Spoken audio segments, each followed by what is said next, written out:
Oh God. Yes, we are live now. Hello friends, this is Imanshi and welcome to Let's Learn. Good evening तो नहीं कहेंगे आज, तो good afternoon है। और एग्जाम आपका हो चुका है। पेपर 2, पेपर 1 वाले जो हैं जस्ट अभी गए होंगे एग्जाम देने। 2 बजे आंसर की मैं बना रही हूँ।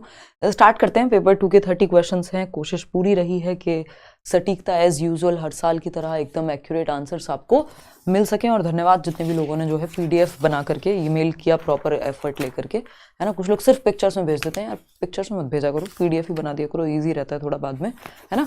तो स्टार्ट करते हैं। 2-4 क्वेश्चन हैं जो थोड़ा सा कंफ्यूज कर सकते हैं आपको। तो ये नहीं कहेंगे कि बिल्कुल आसान पेपर है, बट हाँ कंपैरेटिवली इजी है एग्जाम। अगर हम लास्ट अगस्त की ही बात करें तो उस हद तक नहीं घुमाया है क्वेश्चंस को, या उतना कॉम्प्लिकेट नहीं किया है जितना किया जा सकता था या करते हैं लोग जब से ऑनलाइन हुई हैं चीज़ें। तो ठीक है पेपर, बट वही है अगेन, वो पूरा इजी टू मॉडरेट कहेंगे, ये नहीं कहेंगे कि बिल्कुल लड्डू है पेपर, बट हाँ एक मीडियम रेंज में, मतलब हम कह सकते हैं मॉडरेट एग्जाम है आपका।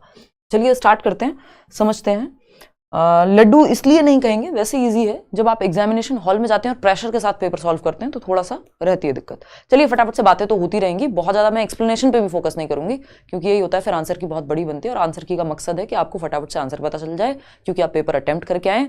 और उसके अलावा आपका एक्सप्लेनेशन तो बाद में भी होती रहेगी, कोई दिक्कत नहीं है, क्योंकि समय जो है कम नष्ट करेंगे। और शाम को आपका 9 बजे रखेंगे सेशन। मैं आपको, मेरी आवाज़ अलग लग रही है कि एक तो गला पूरा बोल बोल करके जो है बैंड बज गया गले की, इतने मैराथन सेशन ले लेके। दूसरा जो है मैं जस्ट बस सो के उठी हूँ, मैं बहुत लेट सोई थी, 10:30 बजे, और 12:30 के करीब, पता नहीं 1:45 मैंने फिर देखा कि आपके इतने सारे मेल आए हुए हैं, तो मेरे से रहा नहीं गया। मतलब मैं अलार्म भी लगाया था कि मैं देखूंगी, मेरी हिम्मत हुई तो उठूंगी, नहीं तो शाम को कराऊंगी। बट फिर मैंने देखा कि यार आप लोग ठीक है पेपर दे के आए, एफर्ट मार के फिर आप PDF भी भेज रहे हैं मेल पे, तो मैंने कहा कराते हैं। चलिए बहुत बातें कर ली, सेशन अच्छा था, मतलब पेपर अच्छा था, आप लोगों को हेल्प भी हुई है। जो एक कॉन्सेप्चुअल अंडरस्टैंडिंग चाहिए, जो लोग रट्टे लगाते हैं उनको दिक्कत हुई होगी, नो डाउट, ठीक है ना। तो हमने मैराथन में भी जो चीज़ें डिस्कस की काफ़ी हेल्पफुल रहा, मतलब ये कहेंगे। अगर वो मेमोरी वाला क्वेश्चन जो है इन्होंने एक दिया है, लेकिन वो मेमोरी से है नहीं अगर देखा जाए तो। आते हैं, चलिए समझते हैं फटाफट से। डिसलेक्सिया इज अ लेंदी नहीं है क्वेश्चंस, और जो मैंने असर्शन और रीजनिंग का आपको सेशन कराया था वो काफ़ी हेल्पफुल रहा होगा। हमने बात की थी कि मोस्ट ऑफ द क्वेश्चंस जो हैं, अगर हम देखें मेजॉरिटी केसेस में ANRR बोथ ट्रू ही हो जाता है, फिर भी हमें ध्यान से करना चाहिए। और आज के तो सारे ही क्वेश्चंस जो 5 क्वेश्चन के आसपास हैं, सब में ANRR ट्रू है।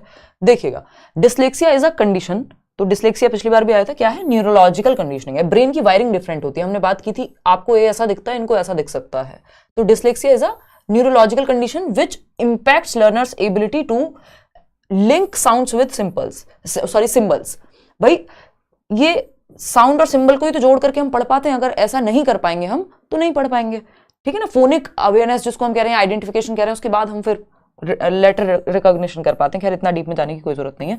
आते हैं, 4th option is the right answer. Question number 2 देखिएगा एक बार। क्वेश्चन नंबर 2 कहता है learning from real life problems and concrete experiences gives the children multiple pathways for learning. Multiple pathways for learning, ये इन्होंने थोड़ा सा मुश्किल कर दिया, हिंदी इंग्लिश को साथ में दिखाना, देखना एक बार। हाँ ऐसे दिखाएंगे, देखिएगा।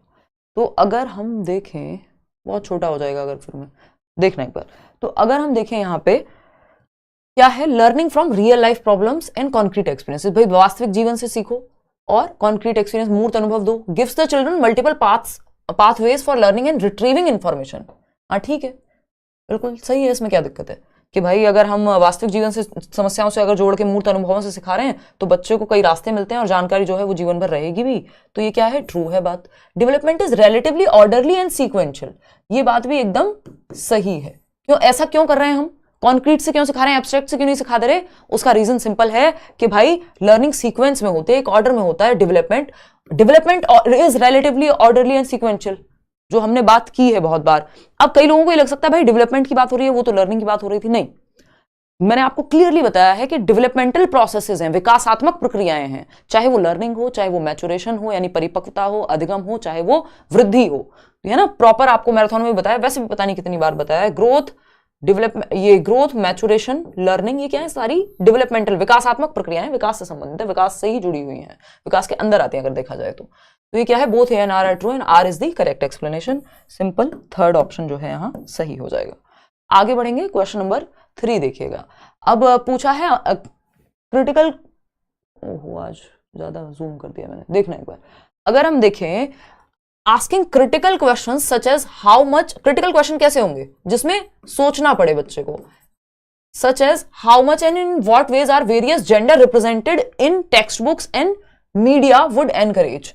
सिंपल है, क्वेश्चनिंग जेंडर स्टीरियोटाइप्स। अगर हम ये कह दे रहे हैं बच्चे को कि भाई जैसे हम टीवी एड्स की भी बात करते हैं जब हम जेंडर पढ़ते हैं, कि जैसे जेंडर को टीवी एड्स में या फिर मीडिया में, मूवीज में, अभी मूवी आई थी एनिमल, है ना, कह रहे हैं men's, it's a men's world, तो या और दुनिया भर की बातें चल रही हैं, तो फिर भी नॉर्मल सी बात है, मतलब कंपैरेटिवली उस मूवी में बाकी जो चीजें हैं, है ना, अच्छी भी चीजें होंगी कुछ, बात उस पर बाद में करेंगे। बट ये क्या हुआ, मीडिया में जो हम रिप्रेजेंट कर रहे हैं जेंडर को, है ना, जहां हम वुमेन की मेंस्ट्रुअल साइकिल का मजाक उड़ा रहे हैं, लड़कों को कह रहे हैं तुम रो नहीं सकते, तो इस तरह की चीजें अगर, है ना, दिखाई जा रही हैं मीडिया में, तो उससे क्या होगा, दिक्कत है। इस बात पे सोचने को कह रहे हैं, इसका मतलब आप जेंडर रूढ़ियों पर सवाल उठाने को कह रहे हैं, है ना, क्वेश्चन कर रहे हैं उनको, कि बच्चों को आप कह रहे हैं जो मीडिया में दिखाया जा रहा है क्या वो सही है, फिर इस पर चर्चा होगी, चर्चा होगी तो सोच जो है वो चेंज होगी। क्वेश्चन नंबर 4 देखिएगा फटाफट से। क्वेश्चन नंबर 4 देखिएगा, मैं बार बार एक्सप्लेनेशन में बह जाती हूँ, तो आपको याद दिलाना है कि नहीं नहीं बहना नहीं है ना, क्योंकि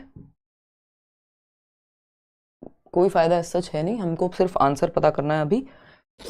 in an inclusive classroom adaptation should be made in learning goals. हाँ, अडेप्टेशन भाई गोल्स में, पेडागोजिकल स्ट्रेटजीज में, असेसमेंट में, हर चीज में अडेप्टेशन होना चाहिए, फ्लेक्सिबल होना चाहिए हम, ठीक है।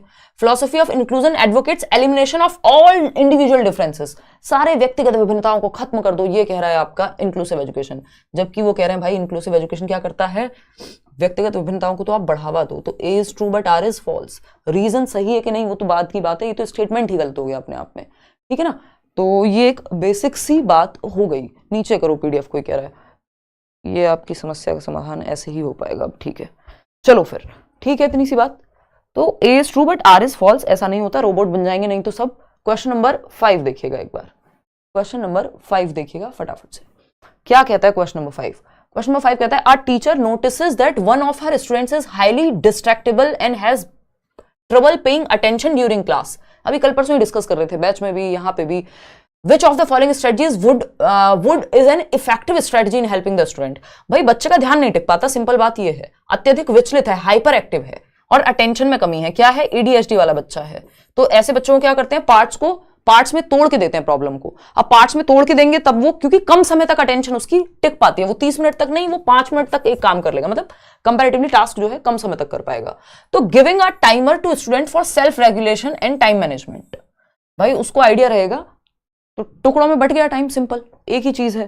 वही बात घुमा फिरा के उन्हीं बातों को पूछा गया है जो प्रीवियस ईयर है, वो आपको काफी मदद करे होंगे, और जिन्होंने थोड़ा सा कॉन्सेप्ट्स के हिसाब से पढ़ाई की है उनको भी यहाँ हेल्प काफी हो गई होगी। क्वेश्चन नंबर 6 देखिएगा फटाफट से, ये क्या कहता है भाई, teachers should constantly reflect on their own stereotypes and बायस। यानी टीचर्स के भी तो अपने बायस हो सकते हैं, वो भी तो ह्यूमंस है ना, उनका भी सोशलाइजेशन हुआ है ना, तो उनको भी कई बार पता नहीं होता कि हमारे अंदर जो है ये पक्षपात छिपा हुआ है, किसी जाति विशेष, किसी समूह को लेके, है ना, कोई फेवरेटिज्म हो जाए किसी के प्रति आपने, क्योंकि बचपन से आप भी एक ह्यूमन की तरह बड़े हुए हो, तो ये बात सही है, उनको इम्प्लिसिट बायस देखने चाहिए, ये बात मैं आपको बिल्कुल बता चुकी हूँ। Culturally responsive teaching means that teachers are reflective, बिल्कुल सही बात है भाई। हम सांस्कृतिक रूप से अच्छा शिक्षण किसको कहेंगे, जहां पे टीचर्स चिंतनशील है कि मैं जो बोल रहा हूँ उसका क्या प्रभाव होगा, है ना, वो कैसे समझा जा सकता है, बच्चों पे क्या प्रभाव होगा। तो सही है, दोनों बातें सही है, कोई दिक्कत नहीं है इसमें, है ना, बिल्कुल सही है। रिफ्लेक्टिव का मतलब ये चिंतन। तो आते हैं क्वेश्चन नंबर 7 और देख लो यार फटाफट से। ये कह रहा है which of the following process is essential in meaning making of the information received from environment and store it further in memory. यानी निम्नलिखित में से कौन सी प्रक्रिया वातावरण से प्राप्त जानकारी के अर्थ निर्माण यानी मीनिंग मेकिंग कर पाए, हम समझ पाए उस चीज को और इसे स्मृति में आगे संग्रहित करने के लिए आवश्यक है, यानी हमारी मेमोरी में वो चीज रह पाए, हम उसको क्या कर पाए, रिटेंशन कर पाए। लेकिन रिटेंशन तो ऑप्शन में है नहीं, है ना, रिटेंशन कर पाए, किसकी वजह से होगा रिटेंशन, अटेंशन की वजह से, है ना, जो बेंड्यूरा की थियरी है, अटेंशन, रिटेंशन, फिर हम कहते हैं प्रोडक्शन और रीइंफोर्समेंट। हालांकि मेमोरी का क्वेश्चन है, ये एक तरह से बहुत ही वैलिड, हम नहीं कहेंगे कि भाई इनको ये देना चाहिए इस तरह से, बट ऑनलाइन एग्जाम जब से हुआ है तब से मेमोरी पे भी एक आध क्वेश्चन दे देते हैं। पिछली बार नहीं दिया था, अब बाय चांस दे दिया इस बार एक क्वेश्चन, तो इसको कोई प्रिडिक्ट कर नहीं सकता पहले से कि देंगे या नहीं। तो ये एक क्वेश्चन मैं कह सकती हूँ कि हम मान के चलेंगे भाई चलो ये थोड़ा सा आउट ऑफ जो सिलेबस तो क्या कहें, बट कह भी सकते हैं क्योंकि सब कुछ तो जुड़ा ही हुआ होता है आपस में, तो पेडागोजी में ऐसा नहीं कह सकते कि आउट ऑफ ही सिलेबस है ना। तो निम्नलिखित में से कौन सी प्रक्रिया वातावरण से प्राप्त जानकारी के अर्थ निर्माण और इसे स्मृति में आगे संग्रहित, तो अटेंशन के बिना ये काम संभव नहीं है। बच्चे का अटेंशन जाएगा तब ही वो रिटेंशन यानी अवधान रह पाएगा, तो अवधान के लिए भी पहले अटेंशन जरूरी होता है। ये बेंड्यूरा से भी जोड़ के आप इसको देख सकते हैं, और मेमोरी में तो होते ही हैं स्टेप्स। तो रिट्रीवल होता है जो आपके पास ऑलरेडी है उसको रिकॉल कर रहे हैं आप, तो यहाँ पे तो स्टोर करने की क्षमता की ही बात कर रहे हैं पहले। कोलबर्ग के क्वेश्चन हैं, 2-3 क्वेश्चन कोलबर्ग से हैं, पियाजे-वाइगोत्स्की से बहुत भारी नहीं, बट हाँ ठीक है question. In which stage of Kohlberg's moral development do children's reasoning revolve around ethics of law, तो conventional morality, law and order. ठीक है, इतनी बात क्लियर है। आगे बढ़ते हैं, क्योंकि किस पे, लॉस पे फोकस है, ये हमें पता है, rules are rules and all. चलिए आते हैं, which of the following is a core principle of constructivist learning theory. Constructivist मतलब रचनावादी, पियाजे, वाइगोत्स्की, ब्रूनर, जो बच्चे को नॉलेज के कंस्ट्रक्शन पे फोकस करें। Students construct their own knowledge through active engagement. बच्चा देखो पूरा पेपर में आपके 99% क्वेश्चंस है ना, बहुत बड़ी बात है, 99% क्वेश्चंस आपके इस बात से सॉल्व हो जाते हैं कि बच्चा एक्टिव है कि नहीं। 99 नहीं तो 95 मान लो, जो बिल्कुल एक की पॉइंट है। अब तो सभी कहने लगे, अदरवाइज ये मैं बहुत कई सालों से कहती हूँ, आप बच्चे को एक्टिव रख लीजिए, आपका आंसर निकल आएगा, है ना। छात्र अपने पर्यावरण के साथ सक्रिय संलग्नता के माध्यम से अपने ज्ञान का निर्माण करते हैं। बच्चा एक्टिव चाहिए हमको, तभी तो मीनिंग मेकिंग होगी, कंस्ट्रक्शन कैसे होगा नॉलेज का। According to Vygotsky, what is the role of the teacher in facilitating cognitive development. बच्चे का संज्ञानात्मक विकास वाइगोत्स्की के अनुसार कैसे होगा, कौन सी चीज भूमिका निभाएगी। इंडिपेंडेंट नहीं भाई, वो तो कह रहे हैं ग्रुप में सिखाओ, फिर यहाँ पे भी इंडिपेंडेंट, यहाँ इन्होंने कह दिया इन्फॉर्मेशन प्रोवाइड कर दो, नहीं, बच्चों को एक्टिव रखना है। To guide and support the students learning through scaffolding, जहां जरूरत हो वहां पाड़ दे करके, समर्थन दे करके, बच्चे को गाइड करके उसकी लर्निंग को हम बढ़ावा दे रहे हैं। बात ठीक है नहीं। क्वेश्चन नंबर 11 देखिएगा फटाफट से। क्वेश्चन नंबर 11 देखिएगा, विच of the following does not, हाँ मैं अभी सीडीपी सेक्शन की बात कर रही हूँ, पूरा पेपर मैंने अभी देखा भी नहीं है ना। Which of the following does not exemplify does not exemplify an inclusive classroom. अब आप सोच सकते हैं, अभी मैंने जस्ट गर्म पानी ही पिया है उठ के, तो थोड़ा सा लैग कर रहा है, मेरा सिस्टम हैंग कर रहा है सुबह उठ करके, मतलब सुबह तो नहीं है ऑफ कोर्स, बट नींद जो है आगे पीछे चल रही है। देखिएगा एक बार, तो निम्नलिखित में से कौन एक समावेशी कक्षा का उदाहरण नहीं है। अभी आज जो मैं एक्सपीरियंस कर रही हूँ आप अभी करेंगे आज के बाद, क्योंकि मेरे लिए काम जो है खत्म हो गया था कब, परसों रात को, और कल हमने एक छोटा सा रील में बात की थी। तो अभी वैसे वाली स्थिति है कि इतने सारे समय का मैं करूं क्या, ना सोने का मन कर रहा है, ना कहीं जाने का मन कर रहा है, अच्छा लग रहा है घर पे ही, है ना। तो ये वैसा सा टाइम है। देखो एक बार, which of the following does not exemplify, जब आप लगातार इतने दिनों से मेहनत कर रहे हैं, पढ़ाई कर रहे हैं, और फिर आपको छुट्टी मिले, तो अभी आप फील करेंगे 1-2 दिन, ये अपने आप में मजेदार चीज है। Which of the following does not exemplify, भाई सिंपल है, एनकरेजिंग कॉम्पिटिटिव ईथॉस, यानी ये पहले भी क्वेश्चन एज इट इज ही आ चुका है, बस इस बार भाषा बदल दी है। कॉम्पिटिटिव ईथॉस का मतलब है कि आप कहीं गला काट दो एक दूसरे का, है ना, गला काट प्रतिस्पर्धा, इसको पीछे छोड़ो, इसको पीछे छोड़ो, ये इंक्लूसिव एजुकेशन कभी भी नहीं हो सकता। इंक्लूसिव एजुकेशन सबको लेकर के चलेगा, इंक्लूड करेगा। क्वेश्चन नंबर 12 देखिएगा, ये क्या कहता है, an elementary school teacher can strongly influence students development of academic self concept by, यानी एक प्रारंभिक विद्यालय का शिक्षक छात्र के शैक्षणिक आत्म संप्रत्यय के विकास को दृढ़ता से प्रभावित करता है कि वो उसके अपने बारे में कैसा सोचेगा। ये टीचर से, भाई टीचर की एक्सपेक्टेशन, अपेक्षाएं क्या करती हैं, प्रभावित करते हैं बच्चे को। ये बात हम कर चुके हैं मैराथन में भी। रिवॉर्डिंग ऑटोनॉमी नहीं, ऑटोनॉमी इनिशिएटिव इन स्टूडेंट्स, हाँ ठीक है, मुझे लगा रिवॉर्ड लिखा है वो कीवर्ड के हिसाब से। छात्रों में स्वायत्तता और पहल को पुरस्कृत करना, ठीक है, किसको पुरस्कृत करते हैं, इंडिविजुअली बच्चा खुद से कुछ करे और इनिशिएटिव ले पाए, ठीक बात है। कीपिंग वेरी लो एक्सपेक्टेशंस नहीं, अगेन मैंने वही बात कि आप बच्चे से लो एक्सपेक्टेशन रखेंगे तो बच्चा फिर सोचेगा मेरे टीचर ने कह दिया तुम तो कुछ कर ही नहीं सकते। अब वो कर भी सकता है फिर भी नहीं करेगा कई बार, क्योंकि उसका सेल्फ का कॉन्सेप्ट टीचर की एक्सपेक्टेशन से प्रभावित होता है। पनिश तो करना ही नहीं है, तो आप बच्चे को स्वतंत्रता दीजिए, पहला ऑप्शन ही सही है यहाँ। क्वेश्चन नंबर है 13, ये क्या कहता है भाई, फटाफट से देख ले रहे हैं। क्वेश्चन नंबर 13 कहता है, according to Lev Vygotsky, children benefit from the experience of interacting with more knowledgeable other. M K O के साथ इंटरेक्ट, जो आपसे ज्यादा जानता हो, कोई छोटा हो बड़ा हो, एज का फर्क नहीं पड़ता। वाइगोत्स्की की थियरी में डेवलपमेंट क्या है, कॉन्टिन्यूअस है, ठीक। While working with in their zone of proximal development, हाँ विद इन देयर जोन, भाई अगर जोन से बाहर सिखाएंगे तो फिर भाई संभावना के दायरे में ही सिखाएंगे ना, तो C option should be the right answer over here. आगे बढ़ेंगे, क्वेश्चन नंबर 14 क्या है भाई, ये क्वेश्चन नंबर 14 देखिएगा, ये कहता है, इस बार इन्होंने पेपर ऐसा दिया है, ये अलग अलग देते थे तो थोड़ा इजी रहता था, अब आपको देखने में दिक्कत हो रही होगी। There is no objectively definable movement when a child enters middle childhood और एडोलेसेंस। भाई एक तय दिन थोड़ी है कि 14 साल का होते ही हर बच्चे में सेम परिवर्तन आने शुरू हो जाएंगे, तनाव तूफान सब में सेम समय पे शुरू हो गया, नहीं। तो बात तो सही है ये कि कोई ऑब्जेक्टिवली नहीं है। और हम कहते हैं चाइल्डहुड क्या है, एक सोशल कंस्ट्रक्ट है। ये जो डेवलपमेंटल स्टेजेस हैं, ये हमने स्टेजेस में डिसकंटिन्यूटी में मानने वाले लोगों ने बनाई है, ठीक है।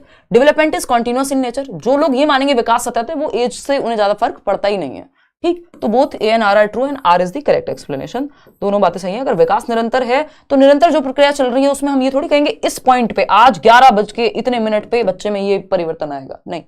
वो स्टेजेस यूनिवर्सल है, स्टेजेस हमें समझने के लिए, बेहतर हम समझ पाए विकास को, इसलिए बनाई गई है।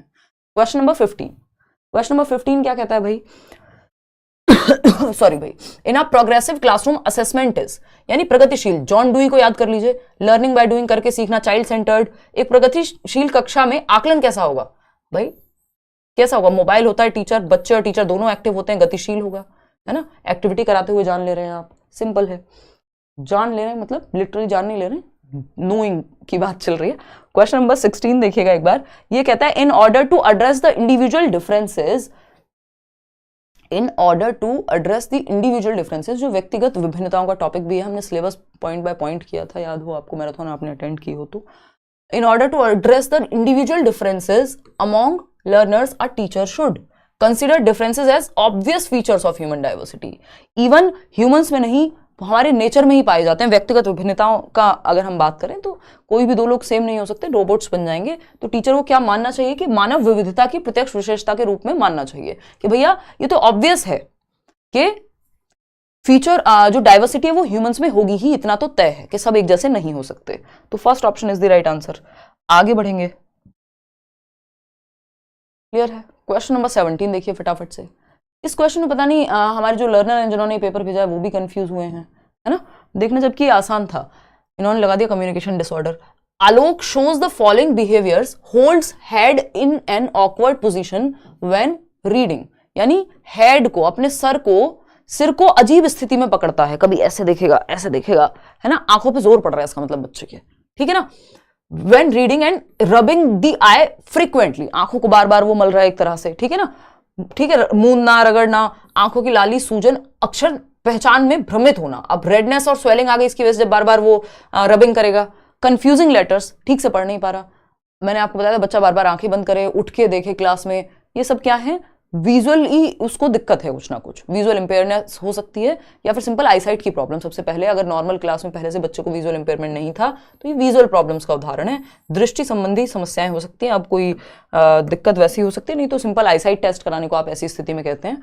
आगे बढ़ते हैं क्वेश्चन नंबर 18 पर। क्वेश्चन नंबर 18 क्या है, which of the following describes a mastery goal orientation. ये तो मैराथन में सबसे पहले बताया था कि एक क्वेश्चन तो भाई आता ही है, मास्टरी गोल। मास्टरी गोल, आपको मास्टर बनना है किसी चीज का। Focus on improving one's skills and understanding of a task, है ना। आपको फर्क नहीं पड़ता दूसरे लोग क्या कर रहे हैं, आपको फर्क पड़ता है आप कितना बेहतर से सीख पा रहे हैं, किसी काम को कितने अच्छे से कर पा रहे हैं पहले से। फोकस ऑन, यहाँ focus on achieving a high grade, तो ये है परफॉर्मेंस ओरिएंटेशन। अवॉइडिंग फेलियर, तो ये फेलियर अवॉइडेंस, राजू रस्तोगी और वो वाला एग्जांपल याद करो, है ना। फोकस, ये रेंचो है, आमिर खान का जो कैरेक्टर है किसमें, 3 इडियट्स में, जो achieving a certain level of performance, ये भी आपका सिंपल है। हम चारों क्यों एक्सप्लेन करने लग गए। तो ये क्या है आपका महारत लक्ष्य, हम उसको कहेंगे जहां पे व्यक्ति किसी कार्य के लिए अपनी कौशल और समझ को सुधारने पर ध्यान देगा। क्वेश्चन नंबर 19 देखिएगा, अकॉर्डिंग टू जीन पियाजे, पियाजे के अनुसार, अकॉर्डिंग टू जीन पियाजे, the ability to use symbols for symbols. अब ये थोड़ा सा इन्होंने घुमा दिया। सिंबॉलिक स्टेज, सीमियोटिक स्टेज हमें पता है 2 से 7 होती है, लेकिन सिंबल्स फॉर सिंबल्स ये थोड़ा सा एब्स्ट्रैक्ट की तरफ जा रहा है ना। Symbols for symbols, thinking about thinking हो गया ये, ठीक। Such as letting the letter X stand for an unknown numeral develops, कि भाई मान लीजिए कि ये एक्स है ना। मान लीजिए कितने आदमी थे, तो कह दिया शोले में एक्स आदमी थे, अपने आप निकालो एक्स का मान, ठीक। An unknown numeral develops during क्या, कॉन्क्रीट या formal operational, and enables the children to learn what. तो यहां पे हम जाएंगे formal operational stage, algebra and calculus, क्योंकि अगर ये एलजेब्रा एंड कैलकुलस नहीं होता तो एक बार को हम वो सिंबल्स ऑफ सिंबल्स को भी कॉन्क्रीट में लेके जा सकते थे, संभावना वहां थी, ठीक है ना। तो हमें ए के साथ यहां जाना पड़ेगा, ठीक है। औपचारिक संक्रियात्मक, क्योंकि कैलकुलस ऐसा टॉपिक हो गया कि ऑप्शन ही नहीं बचेगा कि हम कॉन्क्रीट में सोच भी पाए इसके बारे में, क्योंकि टोटली जो है। क्वेश्चन नंबर 20 देखिएगा फटाफट से। क्वेश्चन नंबर D+B क्लास जल्दी शुरू कर देंगे भाई, नया बैच आने वाला है। देखो एक बार अगर हम देखें क्वेश्चन नंबर 20, अगर हम बात करें, कहीं और मत चले जाना किसी फेक वेबसाइट वगैरह पे, करियरविल ऐप पे, क्योंकि मैं बताना भूल जाती हूँ बहुत दिनों तक, कई लोगों को पता ही नहीं होता कहाँ पढ़ा रही हूँ, तो ये थोड़ा सा कष्ट कर लेना, नहीं तो आपके पैसे भी बर्बाद जाएंगे। करियरविल ऐप असर्शन की अगर हम बात करें, students are more likely to do well and stay in school if they have emotional attachment to their school and believe that they matter. छात्रों का अच्छा प्रदर्शन करने और स्कूल में बने रहने की जो संभावना है वो अधिक हो जाती है, वो स्कूल छोड़ के नहीं जाएंगे यदि उनको अपने स्कूल से भावनात्मक लगाव है और वे मानते हैं कि उनका होना मायने रखता है, यानी उनको एक्सेप्टेबल महसूस कराया जाता है ना स्कूल से, जिनका स्कूल का टाइम अच्छा होता है। जैसे मेरा बुलंदशहर वाला टाइम ज्यादा अच्छा था, मतलब वो ज्यादा पसंद था मुझे टाइम, तो आज भी याद आएगी आपको, या कभी आप चले जाओगे तो बहुत आपको अच्छा फील होगा, है ना। कई लोगों का होता है स्कूल टाइम हमेशा याद करते हैं। लेकिन अगर हम बात कर रहे हैं किसी का अगर स्कूल टाइम अच्छा नहीं रहा, जैसे one of my friends, rare ही मिलते हैं इस तरह के लोग भी, कि जिनका स्कूल का टाइम बिल्कुल अच्छा नहीं रहा, टीचर्स ही गलत समझते थे कई बार, या बहुत सारी इस तरह की चीजें हुई, तो जिसका एक्सपीरियंस अच्छा नहीं रहा स्कूल में, उसके लिए क्या है, वो स्कूल सोचेगा जितनी जल्दी खत्म हो जाए अच्छा है ना। और हमेशा इमोशनल अटैचमेंट ही नहीं है, अगर दिक्कत है तो ये बात तो सही है। Emotions play a significant role in learning, ये बात तो हमें पता ही है भाई, इमोशंस और कॉग्निशन हमारे जुड़े हुए हैं। इमोशंस जो है बहुत इंपॉर्टेंट रोल प्ले करते हैं लर्निंग में। ए और आर दोनों सही हैं, और ए आर की सही व्याख्या करता है ना। चलिए अभी हम लोग, क्योंकि टीचर्स का इमोशनली कनेक्शन जरूरी है, हम लोग रात को पढ़ रहे हैं 2-2 बजे तक, ये क्या है, इमोशनल कनेक्शन है एक तरह का। चलिए आते हैं क्वेश्चन नंबर 21 देखिए, which of the following best describes the role of the teacher in progressive education. Again क्या है आपका ये, प्रगतिशील शिक्षा, चाइल्ड सेंटर्ड, बच्चे को सेंटर में रखना है। स्ट्रिक्ट होना टीचर का नहीं, बच्चे को फ्रीडम देना, yes. Does not interfere in learning, नहीं नहीं नहीं, ऐसा नहीं है कि बच्चे को टीचर की जरूरत ही नहीं है, ऐसा कोई भी एजुकेशन पॉलिसी या कोई भी ऐसा thought of school of thought नहीं कहता। बच्चे और टीचर दोनों हमें क्या चाहिए, एक्टिव चाहिए। तो the teacher provides diverse material for children, शिक्षक क्या है, फैसिलिटेटर है, डायनेमिक है यहाँ पे। तो शिक्षक बच्चों को प्रयोग करने के लिए विविध सामग्री प्रदान करता है और आवश्यकता पड़ने पर आलम्बन प्रदान करता है, जहां जरूरत होती है स्कैफोल्डिंग या टेम्परेरी हेल्प प्रोवाइड करता है। टीचर है मतलब टीचर और बच्चे दोनों एक्टिव होते हैं, बोथ। उसी को हम चाइल्ड सेंटर्ड या प्रोग्रेसिव एजुकेशन कहेंगे, जहां टीचर और बच्चे दोनों एक्टिव हैं, सिर्फ बच्चे या सिर्फ टीचर नहीं। Which of the following characterize the process of socialization, सामाजिकरण की प्रक्रिया के बारे में कौन सी बात सही है। ये क्लियरली मैंने आपको बताया था कि लीनियर नहीं होता, ना लर्निंग, ना डेवलपमेंट, ना आपका सोशलाइजेशन, रेखीय नहीं हो सकता, है ना। शायद बैच में की होगी बात, या यूट्यूब पे भी कोई क्वेश्चन आया होगा तो जरूर मैंने बताया होगा आपको कि लीनियर कुछ नहीं होता डेवलपमेंट में, सॉरी आपके सीडीपी में लीनियर होता है स्ट्रेट लाइन, स्ट्रेट लाइन कुछ नहीं होता। कोई भी अगर प्रोसेस है सीखने की तो वो स्ट्रेट लाइन में नहीं हो सकती, ठीक है ना। बहुत बढ़िया अनिरुद्ध, ये देखो अनिरुद्ध मजे ले रहे हैं, कह रहे हैं ऑडियो वाली दीदी, थार वाली दीदी, पढ़ लो भाई, है घंटों घंटों पढ़ाने वाली दीदी, ये भी कह दो। देखो एक बार, it is a linear process, it is a complex process, it is a multi, हाँ कॉम्प्लेक्स होता है भाई, इट इज अलग अलग स्टेज में होके गुजरेगा, जीवन पर्यंत चलेगा, मल्टी डायमेंशनल है बिल्कुल, इसमें जेंडर से लेके और भी बहुत सारे कॉन्सेप्ट्स हैं जो आते हैं। It takes place uniquely in different cultures, अलग अलग संस्कृति में सही और गलत भी, भाई सोशलाइजेशन क्या है, सही और गलत समाज के हिसाब से अलग हो जाता है। तो ए को छोड़ दें तो बी सी डी तीनों ही सही है। तो हम किसके साथ जा रहे हैं यहाँ पे, बी सी डी यानी ए ऑप्शन फर्स्ट। इस बार इन्होंने ये प्रिंट बड़ा अजीब सा दिया है। क्वेश्चन नंबर 23 देखिएगा एक बार। क्वेश्चन नंबर 23 कहता है which of the following statements about, पूरा पेपर लेंदी था, हाँ असर्शन रीजनिंग के काफी क्वेश्चन है, डिजिटल विशु, इसीलिए मैंने आपको ये कहा कि मैं ये नहीं कहूंगी कि पेपर लड्डू है, क्योंकि टाइम टेकिंग तो है। और जब आप प्रेशर के साथ पेपर में पढ़ने बैठते हैं ना, उस समय जब आप कर रहे होते हैं, आप ही को पता होता है जो अटेम्प्ट कर रहा होता है एग्जाम, तो थोड़ा सा लगता है। और टाइम टेकिंग तो वैसे भी होते हैं, पेडागोजिकल क्वेश्चंस असर्शन रीजनिंग डाल करके और ज्यादा हो जाते हैं। बट हाँ मैं ये नहीं कहूंगी कि मॉडरेट टू डिफिकल्ट नहीं, मॉडरेट तक के आसपास, इजी टू मॉडरेट की तरफ। ये सीडीपी की बात कर रही हूँ मैं, अभी बाकी सब्जेक्ट्स देखे नहीं है। Which of the following statements about adolescence is not correct, किशोरावस्था के बारे में कौन सी बात सही नहीं है। एडोलेसेंस इज डेवलपमेंटल ट्रांजिशन, हाँ ठीक है ठीक है ठीक है। Children across different cultures usher in an experience adolescence in a similar manner. इसका मतलब क्या हो गया, ये कह रहे हैं विभिन्न संस्कृतियों के बच्चे एक समान तरीके से किशोरावस्था में प्रवेश करते हैं और इसे अनुभव करते हैं। तो भाई साहब या बहन जी, ये क्या है, ये कह रहे हैं कल्चर का प्रभाव ही नहीं है एडोलेसेंस पे, कल्चर का क्या नहीं है, प्रभाव ही नहीं है, बालों की बैंड बजी हुई है। तो ये तो हो ही नहीं सकता कि डेवलपमेंट में कल्चर प्रभावित ना करे, संस्कृति प्रभावित ना करे। सिंपल तरीका है, इसको बहुत तरीके से समझा जा सकता है, बट ये एक सिंपल बात है। तो बी ऑप्शन ये सही नहीं है। Work in progress portfolios are an effective tool for formative assessment. बताइए फटाफट से। Work in progress portfolios are an effective tool for formative assessment because portfolio जो है असेसमेंट में काम आएगा। भाई पोर्टफोलियो हो, चेकलिस्ट हो, कुछ भी जो एक्टिविटी बेस्ड है वो असेसमेंट में काम आता है, no doubt about that.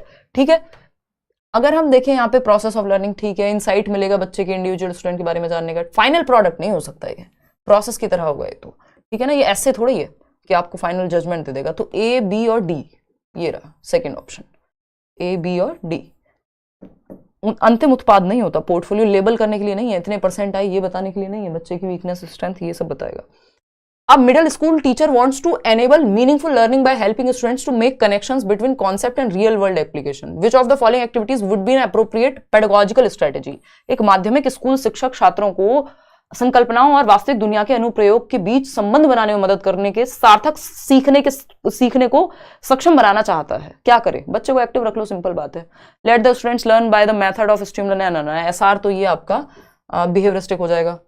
Let the students research. अब बच्चे जहां एक्टिव हैं, सिंपल बात, वो ग्रुप में एक्टिव है बच्चा, मेमोराइज करना है ना। मल्टीपल चॉइस क्वेश्चन में डाइवर्जेंट थिंकिंग है ही नहीं, कन्वर्जेंट थिंकिंग लगती है, तो ये गलत हो गया। तो बी ऑप्शन ही सही है। क्वेश्चन नंबर 26 देखिएगा फटाफट से। ये क्या कहता है भाई, क्वेश्चन नंबर हिमांशु सिस्टर की जय हो। अच्छा जी, धन्यवाद, आप पेपर अच्छा करके आए होंगे होपफुली, है ना। देखिएगा क्वेश्चन नंबर 26 देखिए फटाफट से। Sujata participates eagerly in the dance competition only because she is interested in winning the first prize of cash। भैया फर्स्ट आना है, सिंपल रीजन है सुजाता के पास। अब जब रीजन बाहर होता है तो एक्सटर्नल मोटिवेशन होती है, सिंपल, मैं आपको पेडागोजी उसमें भी बता चुकी हूँ, मैराथन में भी। रीजन अगर बाहर है तो ये बाहरी रूप से अभिप्रेरणा है, अगर रीजन अंदर होता, मजा आता कोई काम करने में, तो वो इंटरनल मोटिवेशन। देखिएगा फटाफट से। Which of the following is an example of a question that requires students to analyze information। विश्लेषण करने का मौका मिलेगा बच्चे को किस प्रश्न के द्वारा। तो इस तरह के क्वेश्चन सिर्फ ये जानने के लिए होते हैं कि बच्चा सोच कहां पा रहा है, वो ऑप्शन देखना है आपको। तो देखिए who, what, one word answer होंगे ये सब। हाउ में आपको सोचना पड़ता है, सिंपल, आपने पूरा पढ़ा भी नहीं, पता लग गया, है ना। To kill a mockingbird में सिंबॉलिज्म को कैसे यूज किया हुआ है, कैसे में आपको सोचना पड़ता है, क्या, कब, तो एक वर्ड में बता दोगे। क्वेश्चन नंबर 28 देखिएगा। प्याज सह निर्मित होता है। कई जगह पे ना आज उन्होंने ट्रांसलेशन में तो ऐसा किया है कि इंग्लिश में पढ़ो तो अलग जवाब, हिंदी में पढ़ो तो अलग जवाब। क्वेश्चन नंबर 29 देखना। क्वेश्चन नंबर 29 क्या कहता है, कैरल ग्लिगन को याद कर रहे हैं। The central argument of Carol Gilligan's critique of Kohlberg's theory of moral development. भाई क्रिटिक इनका सिंपल है कि फेमिनिस्टिक पर्सपेक्टिव से नारीवादी दृष्टिकोण को ध्यान में इस थियरी के अंदर नहीं रखा गया। ये जेंडर बायस थियरी है। कैरल ग्लिगन जो कि कोहलबर्ग की ही स्टूडेंट थी, क्या है अभी भी, ये तो मतलब स्टूडेंट तो नहीं है बट कैरल ग्लिगन है क्योंकि कोहलबर्ग ही नहीं रहे। देखिएगा एक बार क्वेश्चन नंबर 30 देखिए। क्वेश्चन नंबर 30 देखिएगा और जवाब दीजिएगा। 15 दिन में आ जाती है आंसर की, पेपर होने के 15 से 20 दिन के अंदर।